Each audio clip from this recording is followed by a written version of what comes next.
Bismillahirrahmanirrahim. Alhamdulillah wade masih diberi nikmat. Mugi-mugi saged ngaji istiqomah manfaat barokah fid dini wad dunya wal akhirah. Qaluhu wa minha ad-darbu bi ghairi haqqin wa akhdhu rishwa au i'tauha.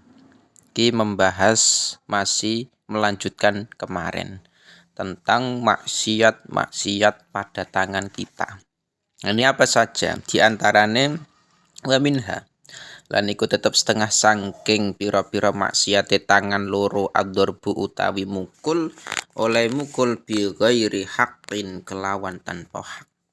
Jadi ketika ada seseorang memukul orang lain, menjotos orang lain sing tanpa ada tujuan yang dibenarkan, maka itu termasuk maksiat dosa. Nah, contoh sing dibenarkan apa contohnya misalkan. Nah, dalam kitab Fathul Mu'in itu ada pembahasan ketika punya anak. Ada Zaid misalkan punya anak. Anak iki mau sudah balik gak mau sholat fardu.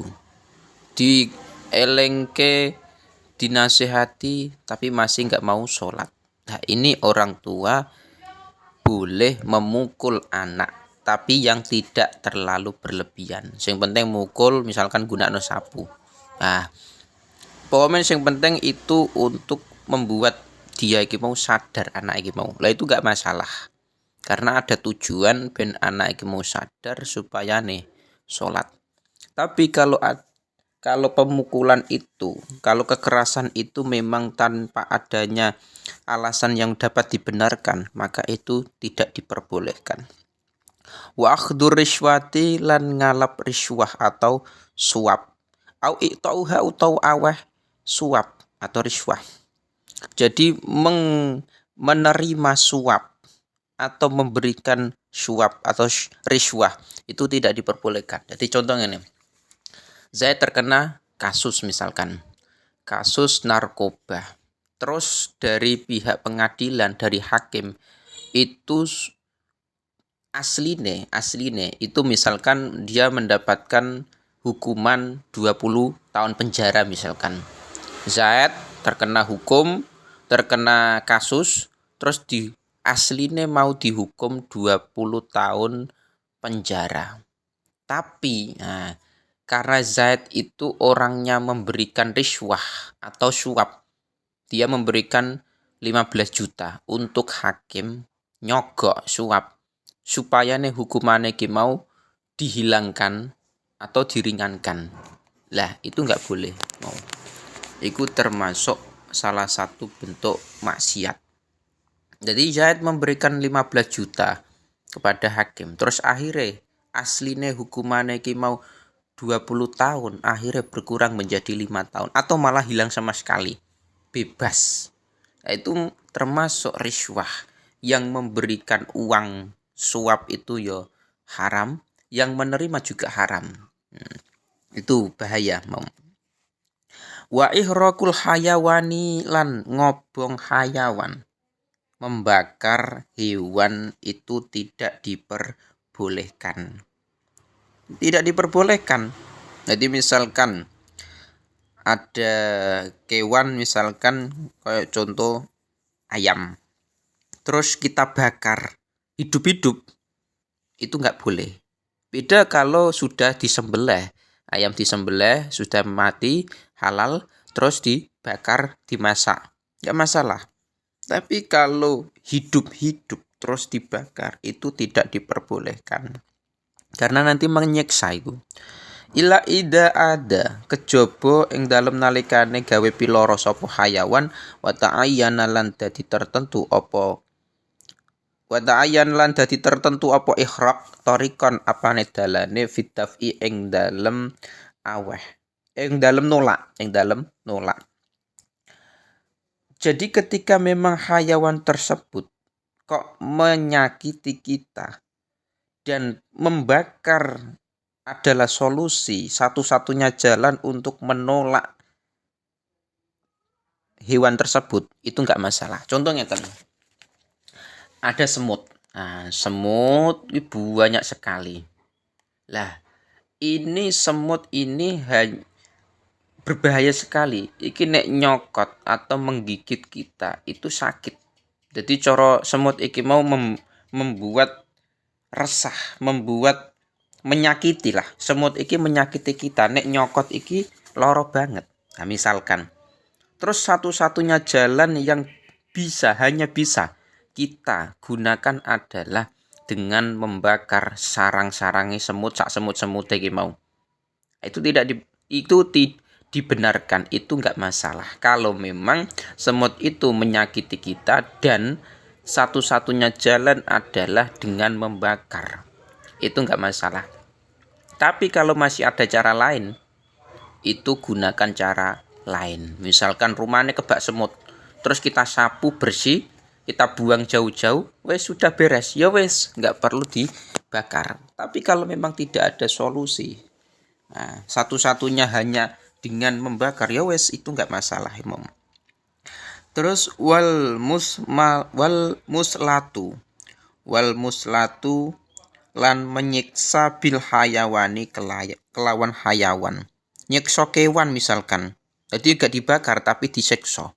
Misalkan gulune ditekek misalkan, ditekek, dicekik misalkan. Itu tidak diperbolehkan. Atau misalkan kewane iki mau disiksa, digebuki atau dijotosi misalkan. Nah, itu tidak diperbolehkan. Itu termasuk menyiksa, enggak dibenarkan. Wala'bu lan bermain dolanan binarti kelawan dakon wato bilan dadu wa kulima lan saben-saben perkara fihi kang iku tetep ing dalem magimarun utawi judi. Jadi termasuk maksiat tangan kita adalah bermain dakon, dadu, atau setiap permainan yang mengandung judi. Misalkan pokeran atau togelan. Itu ada taruhan misalkan yang menang mendapatkan 1 juta misalkan. Itu tidak diperbolehkan karena termasuk unsur judi. Jadi misalkan ada orang kok taruhan judi uang 1 juta misalkan, itu tidak dibolehkan. Itu masalah nantinya. Kecuali lah solusinya misalkan gini, ada sebuah perlombaan. Nah, kan biasa di masyarakat ditariki uang misalkan 50.000 per rumah. Terus dari panitia mengadakan lomba 17-an. Yang mana ada hadiah yang dipertaruhkan banyak orang. Nah, itu bagaimana solusinya? Solusinya itu harus ada muhalil. Jadi ini ada muhalil enggak masalah. Contohnya muhalil itu nanti ada orang yang digratiskan, tidak bayar, tapi memperebutkan hadiah itu. Nanti misalkan ada 10 orang. 10 orang iki bayar 50.000, 9 orang ki sing bayar 50 ribuan. 1 orang gratis. Nah, ini 1 orang ini namanya muhalil. Ada sebagian orang yang digratiskan. Tapi 10 orang ini bersaing memperebutkan hadiah 1 juta misalkan. Kalau menang berarti hadiah diambil misalkan seperti itu mau. Atau 20 orang. Nah, masyarakat ditariki 50 ribuan, ada 20 orang misalkan. Terus akhirnya lomba 17-an. Nah, ini yang menang mendapatkan sekian, 1 juta misalkan. Nah, itu boleh-boleh saja. Yang penting ada sebagian panitia atau siapapun itu yang digratiskan tapi ikut lomba. Nah, itu contohnya seperti itu. Jadi misalkan 21, sing 20 orang bayar, sing 1 panitia gratis misalkan. Itu muhalil diperbolehkan. Tapi kalau tidak ada muhalil, ini yang diharamkan. Jadi misalkan ada perlombaan, 20 orang bayar semua, tidak ada yang gratis, bayar semua 20 orang, 50 ribuan, yang menang mendapatkan 1 juta misalkan. Nah, itu termasuk judi, tidak diperbolehkan. Jadi kalau lomba 17-an di masyarakat kita, solusinya adalah harus ada muhalil agar nantinya perlombaan tersebut itu tidak termasuk judi. Hatta lahbu sibyan sehingga dolan bocah cilik bil juzi kelawan polo wal apilan piro-piro balung. Ini juga diharamkan. Jadi zaman dulu itu banyak sekali permainan-permainan yang tidak diperbolehkan zaman dulu. Karena sing repot juga di sisi lain itu permainan itu juga nantinya bisa menyebabkan seseorang itu lupa akan ibadah. Wis wayahe salat malah isih dolanan. Nah, ini yang bermasalah nantinya.